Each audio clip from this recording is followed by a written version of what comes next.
اعوذ باللہ من الشیطان الرجیم، بسم اللہ الرحمن الرحیم۔ سورہ یاسین۔ جس شخص کو ہم لمبی عمر دیتے ہیں اس کی ساکھ کو ہم الٹ ہی دیتے ہیں، کیا یہ حالات دیکھ کر انہیں عقل نہیں آتی؟ ہم نے اس نبی صلی اللہ علیہ وآلہ وسلم کو شعر نہیں سکھایا ہے اور نہ شاعری اس کو زیب ہی دیتی ہے۔ یہ تو ایک نصیحت ہے اور صاف پڑھی جانے والی کتاب، تاکہ وہ ہر اس شخص کو خبردار کر دے جو زندہ ہو اور انکار کرنے والوں پر حجت قائم ہو جائے۔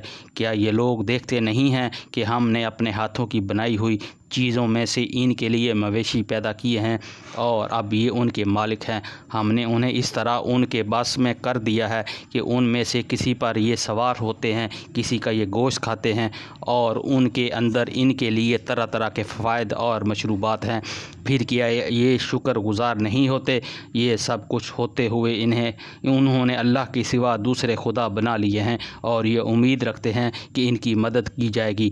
وہ ان کی کوئی مدد نہیں کر سکتے، بلکہ یہ لوگ الٹے ان کے لیے حاضر باش لشکر بنے ہوئے ہیں۔ اچھا، جو باتیں یہ بنا رہے ہیں وہ تمہیں رنجیدہ نہ کریں، ان کی چھپی اور کھلی سب باتوں کو ہم جانتے ہیں۔ کیا انسان دیکھتا نہیں ہے کہ ہم نے اسے نطفہ سے پیدا کیا اور پھر وہ صریح جھگڑالو بن کر کھڑا ہو گیا؟ اب وہ ہم پر مثالیں چسپاں کرتا ہے اور اپنی پیدائش کو بھول جاتا ہے۔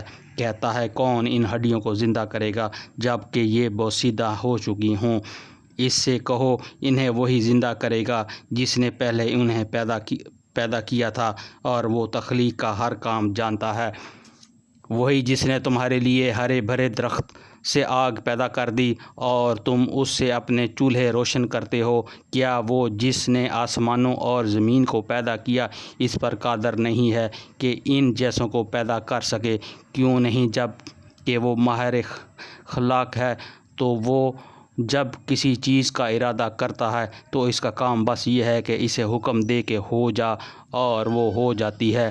پاک ہے وہ جس کے ہاتھ میں ہر چیز کا مکمل اقتدار ہے اور اسی کی طرف تم کو پلٹائے جانے والے ہو۔ صدق اللہ العظیم۔